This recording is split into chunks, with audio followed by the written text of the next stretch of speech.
Hi, my name's Jim Downey from Loch Lomond Trossachs National Park. I'm one of two Ranger Service managers here.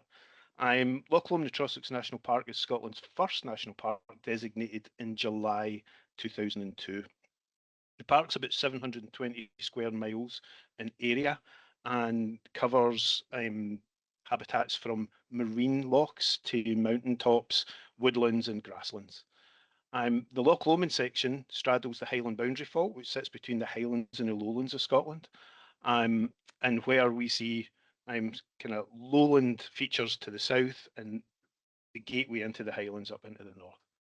There are around 21 Munros, we call them. This is mountains over 3,000 feet. It's as big as mountains get here in Scotland. And 22 larger lochs with small lochs and loch-ins and 50 rivers running through the national park. We've probably got about 15,000 people who actually live in our national park, and it has two forest parks in it, which are managed by our partners, Forest and Land Scotland. It's Queen Elizabeth and Argyll Forest Parks. My name is Justin Odell. I'm an interpretive park ranger with the Bureau of Land Management at Red Rock Canyon National Conservation Area. The Bureau of Land Management is the largest federal land manager in the United States. We oversee over 200 million acres in the American West. But of course, my favorite part of that is Red Rock Canyon, just outside of Las Vegas, Nevada. We cover environments that include the Mojave Desert primarily, but we also have a large elevation profile, which means that we even get some mountain forests. And one of the things that makes us really special is the amount of water in the desert here. Obviously, we don't have lakes or rivers, but we have a large number of naturally occurring springs, which means that our area supports a lot more wildlife than most of the rest of the Mojave Desert. Here in Loch Lomond Trossachs National Park, we are currently prioritising the climate and nature emergencies. At Wild Strafe, we've been engaging with volunteers to help us collect and plant seeds. Last year, about 690 hours of volunteer time went into it, and we collected around 35,000 locally sourced seeds from 7 different species. These will then be planted out into the park. So we have a short film with our ranger Joanne, who's going to introduce you to our work at Wild Strafe.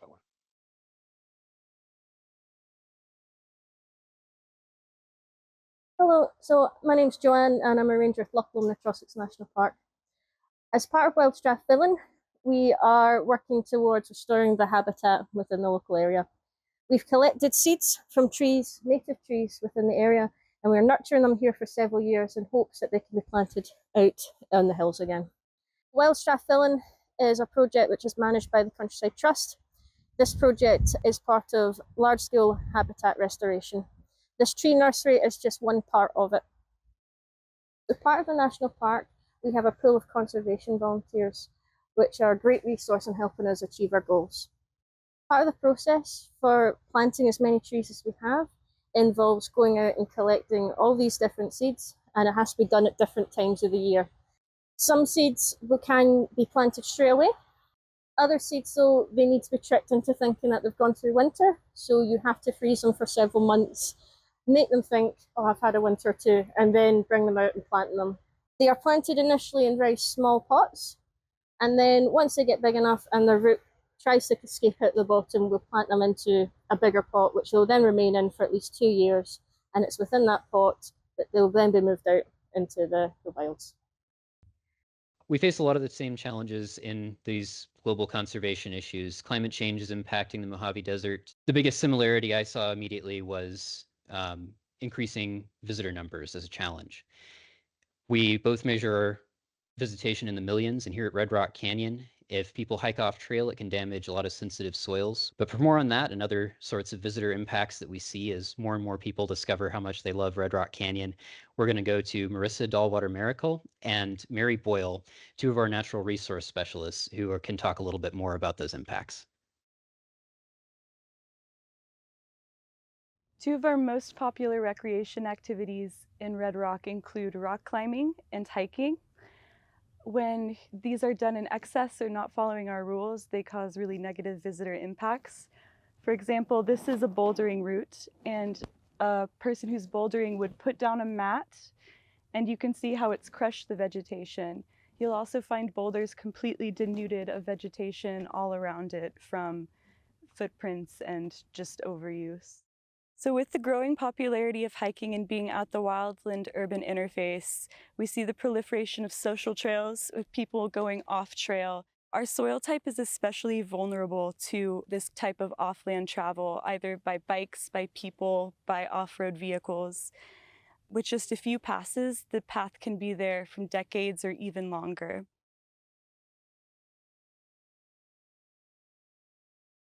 Rock climbing also has other impacts here in the conservation area. As you can see behind me, here is a nice big cliff that would be perfect for some recreators to attempt to climb. However, we have cliff-dwelling birds here that are very sensitive to human activity.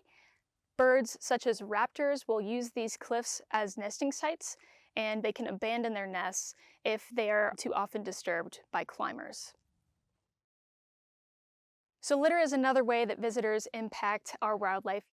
They often bring food and water or other beverages with them.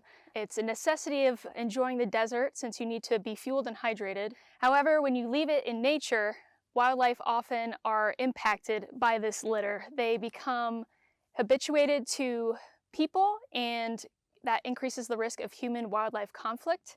Also, it just kind of takes away from the nature of this area, and we want it to look as pristine as we can. Two ways we've found to kind of alleviate some of these pressures are good trail design. Number one, if we found that if you design a trail that takes people where they want to go, they're less likely to step off trail. They're less likely to have those negative impacts in the desert.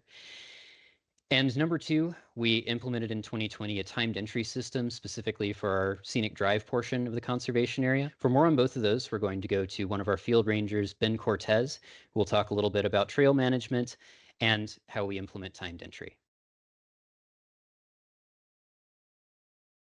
My name is Ben Cortez. I'm a park ranger at the Red Rock Canyon National Conservation Area.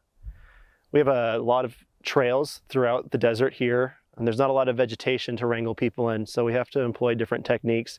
We want to try to make the trail surface the most appetizing thing to walk on for people, so clearing debris, plants, lining the trail. We want to keep people on the main trails instead of wandering off into the desert and creating social trails, because they can damage plants, they can damage archaeological resources, they can disturb animals, and they can disturb the delicate soil in the desert. Timed entry was started because we were getting a lot of visitation to this specific area of the park. People were parking off-road, which damages soil, creates potential fire hazard, and ruins other visitors' experiences. The timed entry system has reduced the damage that visitors cause without reducing the amount of visitors that are able to enjoy the park. The timed entry program only applies to a small area of the conservation area, and the north and southern ends of the park are still completely open for unlimited visitor use. So here at Loch Lomond Trossachs National Park, one of the biggest challenges we face is just for popularity. We'll see around kind of 4 million visitors attending each year. That can bring its own challenges. Litter, car parking. Our biggest job through the summer is to look at visitor management. To address the camping issues, we have camping management zones across only about 4% of the national park. And in these camping management zones, you require a permit or to be in a campsite in order to be able to camp. Each day across the weekend, we have rangers deployed, speaking to campers, checking permits, looking after how they are behaving and giving advice. To learn a wee bit more about visitor management in the park and our campsites and also our work on the water, we're going to hear from Gavin Legg, our ranger team leader, who looks after the boat team for us, and from Kieran Lynch, who's one of our rangers at campsites. Our campsites provide, much like the permit areas that we have, a low impact camping experience for people to come and use. Having ranger staffing the sites at the campsites ensures that we have much more accountability with people's actions whilst camping in the national park, but also greater safety and an opportunity for more interpretation and education involvement as well. A daily shift here at the campsites would look like coming in and checking bookings, giving the facilities a clean, and then taking a wander around the campsites to ensure that everyone from the previous night has had an okay stay. We'd then deal with emptying fire bowls and then preparing for visitors to arrive for the next night. We'll also deploy from here to patrol our permit areas in Strafe and 3 Lost Forest Drive. The responses we get from visitors to the campsites are always very positive. People will always mention the beauty that we have around us, the quality of the facilities and the staff on site, and also just the access that the 2 campsite locations provide for exploring the wider Trossachs area.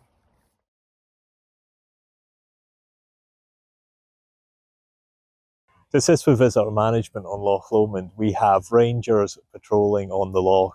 In areas where we have different user groups on the loch, our rangers engage with them to promote water safety and safe use of the loch.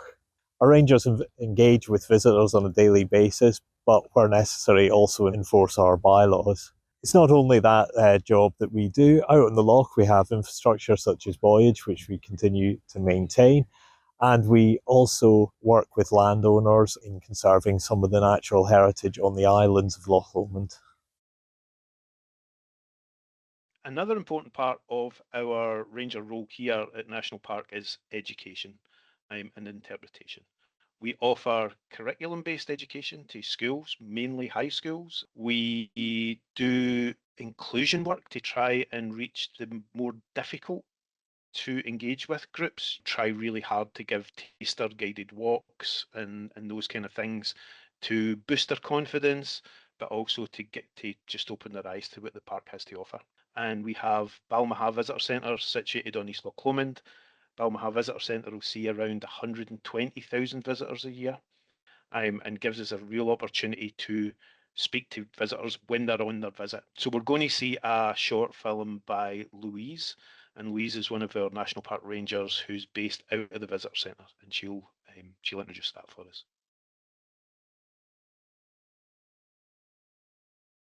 In the visitor centre, we've got different zones. We've got the kids activity zone, we've got the history and heritage zone, we've got our campaign zone. So right now we've also got our water safety campaign going on with children's activities. And I'm sat right now, if you can't tell, in the camping management zone, basically how best to camp in the national park. We've got one side is showing you the good side of camping, how to do it responsibly. The other side is showing how to do it not so responsibly. This is all behaviour that we would be looking at and correcting and educating people on. And when you do it in a fun, engaging way like this, children, adults alike come in, see it, they're drawn towards it, and hopefully they've learned something in how to behave in the outdoors. Part of our children's interpretation, and adults too, is walking in and without even being told, they just come and stand and do this and have their picture taken. We couldn't do the wingspan of the white-tailed sea eagle, which was spotted back here for the first time in 100 years at Loch Lomond. If we had done that, it probably would have reached to the other side of the room and you wouldn't even get it in the picture frame. Our interpretation and education program at Red Rock Canyon is also very centered on our local community. We're in a very interesting position for American public lands because we have one of the fastest growing cities in the country right on our doorstep. We do this with a variety of different techniques.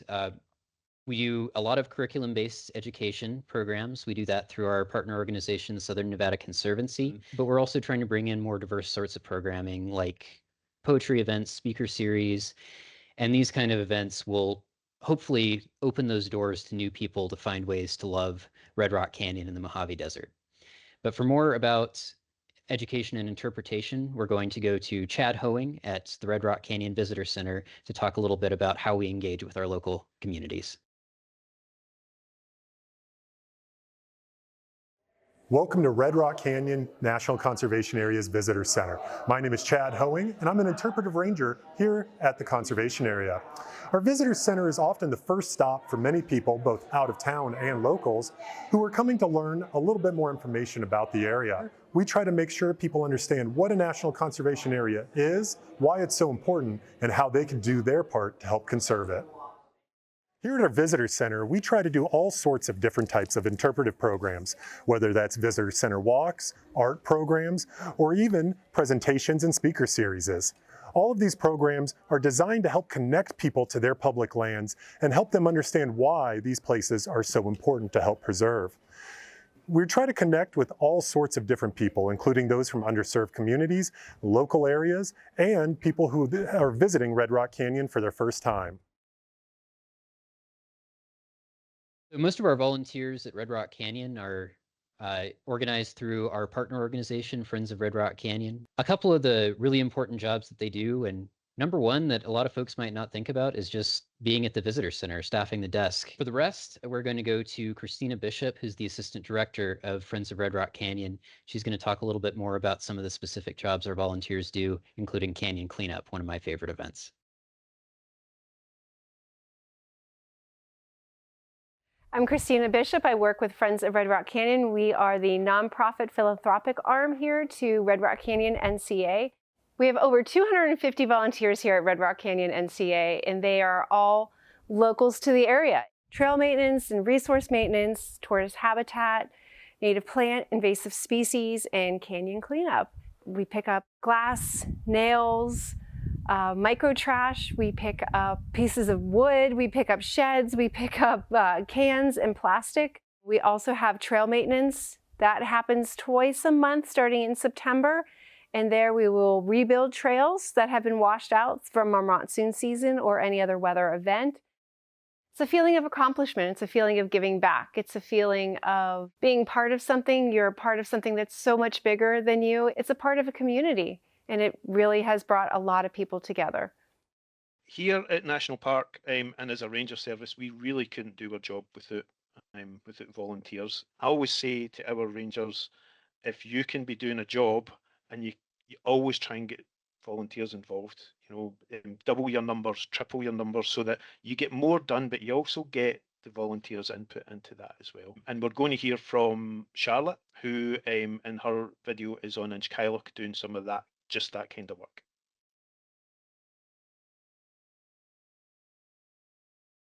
Hi, my name's Charlotte. I'm a ranger here for Loch Lomond in the Trossachs National Park. Today I'm on Inchkilloch, which is one of the islands on Loch Lomond, and it's also a national nature reserve, home to an incredible Atlantic oak woodland. Today we're doing some path maintenance, so the tasks will include clearing drainage. We have a lot of rain here in Scotland, so if these drainage features become oversaturated with water, the paths can become eroded and thick muddy puddles start to form. Naturally, if you come across a muddy puddle, you're going to go around it, and this can widen the path too much. Another issue that we're going to be tackling is vegetation encroachment. So we get a lot of bracken and wood rush, so we actually need to push that back to stop the path from disappearing altogether. Now, if we didn't keep up to date with all these tasks, we'd either have no path or really inaccessible paths. We've got a lot of work to do today because we don't want new routes and trails to start forming and damaging the fragile ecosystem that we have here.